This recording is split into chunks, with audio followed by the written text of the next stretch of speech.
Good morning दोस्त। तो आज हम लोग पढ़ेंगे यानी कौन सा टेंस में प्रेजेंट परफेक्ट कंटिन्यूअस टेंस का ही यानी कौन सा भाग पढ़ेंगे। आज हम लोग इंट्रोगेटिव सेंटेंस को देखेंगे। ठीक है दोस्त। तो इंट्रोगेटिव सेंटेंस होता क्या है या उसको हम लोग कैसे, उसका रूल क्या होता है, उसको कैसे बनाते हैं हम लोग। ठीक है। तो ये सारा मैं यहाँ पर लिखा हुआ हूँ, इसी को मैं समझा रहा हूँ। ठीक है दोस्त। तो दोस्त जैसे हम लोग यहाँ लिखे हैं इंट्रोगेटिव सेंटेंस। ठीक है। ये कौन सा टेंस पढ़ रहे हैं? तो टेंस हम लोग पढ़ रहे हैं प्रेजेंट परफेक्ट कंटिन्यूअस टेंस। ठीक है। तो इसका रूल जो है हम लोग जैसे प्रीवियस वीडियो में हम लोग पढ़े हैं कि नेगेटिव सेंटेंस कैसे बनाते थे, पॉजिटिव सेंटेंस कैसे बनाते थे। तो इसी टाइप का अब इंट्रोगेटिव सेंटेंस कैसे बनाएंगे, यहाँ पर देखो लिख दिए हैं दोस्त। रूल कैसे लिखे हैं? तो पहले रूल में क्या लिखोगे? हैव और हैज, ये पहले लिखेंगे। इसके बाद हम लोग यानी क्या लिखेंगे दोस्त? सब्जेक्ट लिखेंगे। फिर उसके बाद बीन लिखेंगे और उसके बाद वर्ब का चौथा रूप लिखेंगे। भी का मतलब वर्ब और उसका यहाँ फॉर्म दिया हुआ है चौथा रूप, और फिर ऑब्जेक्ट प्लस फॉर या सिंस लिखेंगे आप यहाँ पर टाइम जो भी कहेगा। ठीक है दोस्त। तो यही है हमारा इंट्रोगेटिव सेंटेंस का रूल। अब देखते हैं इसको कैसे बनाते हैं। तो दोस्तों यहाँ पर मैं आप लोग को बताया था कि हैव का यूज हम लोग कौन कौन सा सब्जेक्ट के साथ करते हैं, हैज का यूज हम लोग कौन कौन सा सब्जेक्ट में करते हैं। ठीक है। जैसे हैव का यूज जो हम लोग आई, दे, वी और यू के साथ, अगर ये चार सब्जेक्ट रहता है तो इसके साथ हम लोग हैव का यूज करते हैं। ठीक है। हैव का सेम उसी प्रकार हैज का यूज कहाँ पर करोगे? तो यानी ही, सी, इट, एनी, नेम, ये चार सब्जेक्ट के साथ हम लोग हैज का यूज करते हैं दोस्त। ठीक है। अब यहाँ तक तो समझ में आ गया, रूल समझ में आ गया होगा। अब इसके बाद एक एग्जांपल इसका देखते हैं कैसे इस एग्जांपल को हम लोग बनाएंगे। ठीक है। जैसे फॉर एग्जांपल 1 नंबर में, क्या राम 2 घंटा से खेल रहा है? क्या लिखे हैं? क्या राम 2 घंटा से खेल रहा है। ठीक है। तो यहाँ दोस्त यहाँ भी हम बार बार बोल रहे हैं कि जब भी हम लोग प्रेजेंट परफेक्ट कंटिन्यूअस टेंस पढ़ते हैं तो उसमें एक चीज़ होना जरूरी है, हमें ये चीज़ को बहुत ध्यान देना पड़ता है। क्या?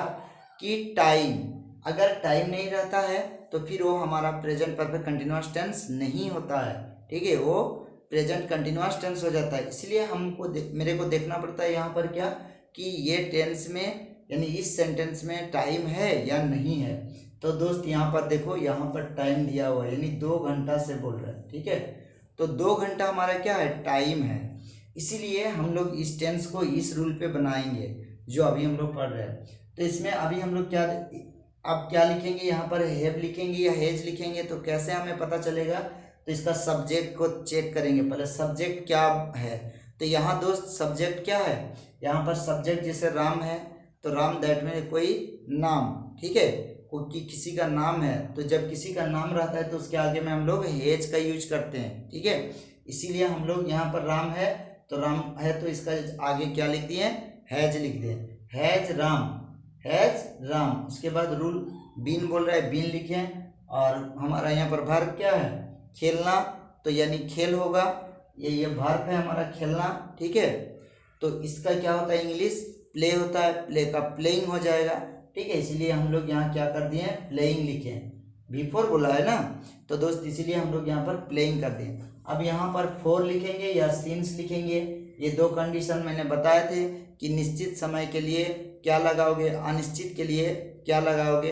अगर आपको यहाँ नहीं समझ में आएगा तो मेरा प्रीवियस वीडियो को देखोगे तो आपको सब समझ में आ जाएगा। फोर का यूज हम लोग अनिश्चित समय के लिए करते हैं और सिंस का जो निश्चित समय के लिए होता है। ठीक है दोस्त। तो यहाँ पर क्या है? 2 घंटा से बोल रहे हैं। 2 घंटा मतलब पता नहीं चल रहा है ये कौन सा 2 घंटा है। ठीक है। इसका यानी निश्चित नहीं, अनिश्चित समय है। तो इसीलिए हम लोग यहाँ पर 4 लिखेंगे और उसके बाद 2 आवर्स लिख देंगे। ठीक है दोस्त। सेम इसी प्रकार और एक एग्जांपल देखते हैं। ठीक है। क्या तुम सोमवार से विद्यालय जा रहे, क्या तुम सोमवार से विद्यालय जा रहे हो? ठीक है, जा रहे हो। क्या तुम सोमवार से विद्यालय जा रहे हो। ठीक है दोस्त, तो यहाँ पर क्या है, यहाँ भी सेम उसी प्रकार हम पहले यहाँ सब्जेक्ट को चेक करेंगे। सब्जेक्ट हमारा क्या है, तो यहाँ सब्जेक्ट हमारा क्या है, यू है। दैट मीन्स हम इसके आगे में यू के साथ हैव का यूज होता है, तो इसलिए हैव लिखेंगे, यानी हैव यू, इसके बाद बीन लिखेंगे।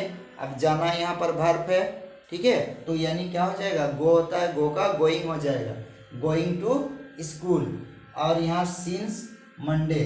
ठीक है, तो दोस्त इस टाइप से हमें यहाँ पर क्या करना है, बनाना है।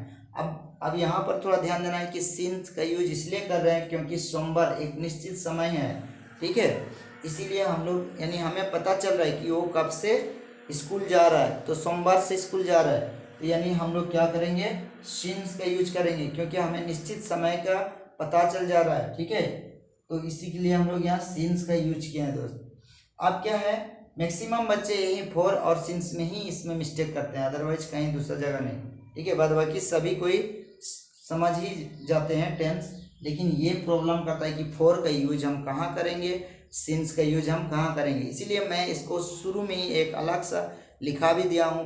मेरा जो प्रीवियस वीडियो है, जब मैं पहला इसका क्लास ले रहा था, तो उस वीडियो में देखोगे और आप लोग वहाँ से अच्छे से समझ सकते हैं, और उसको लिख भी लोगे तो और बेटर है। नेक्स्ट आगे और एक देखते हैं एग्जाम्पल। तो दोस्त यहाँ पर जैसे, क्या वे लोग 2000 से नाच रहे हैं। ठीक है, यानी 2000 क्या है, 2000 हमारा यहाँ पर साल को यार बता रहा है। ठीक है, 2000 साल से, ये 2000 वर्ष से।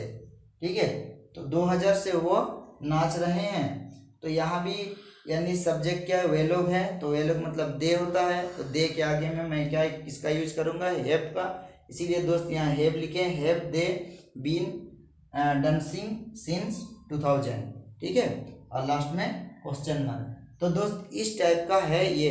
अब इंट्रोगेटिव सेंटेंस पढ़ रहे हैं तो आप लोग को समझ में आ गया होगा कि क्वेश्चन मार्क देना हमें भूलना नहीं चाहिए। ठीक है, तो दोस्तों अब मैं तो आज यहीं तक आप लोगों को बता रहा हूँ, और आप लोग कोशिश कीजिए कि इसका जो है कम से कम 10 सेंटेंस अपने से देख देख के इस टाइप का बनाइए, तो ज़रूर 100% इस चीज़ को, यानी ये जो इंट्रोगेटिव सेंटेंस है ये बनाने सीख जाएंगे, और इसके साथ ही इस टेंस में भी आपको कहीं प्रॉब्लम नहीं होगा। मैं बार बार बोलता हूँ कि जब तक आप मेहनत नहीं कीजिएगा तब तक कुछ होने वाला नहीं है। ठीक है, तो हमारा यही मकसद है कि आप आगे कैसे बढ़ें, कैसे सीखें। ठीक है, और दूसरों को भी आप सिखाने का प्रयास कीजिए, ताकि आपका नॉलेज और ज़्यादा से ज़्यादा हो जाए। ठीक है, तो दोस्त आज हम लोग यहीं पर एंडिंग करते हैं। अगर वीडियो अच्छा लगा तो आप लोग लाइक, कमेंट और सब्सक्राइब कर दीजिएगा।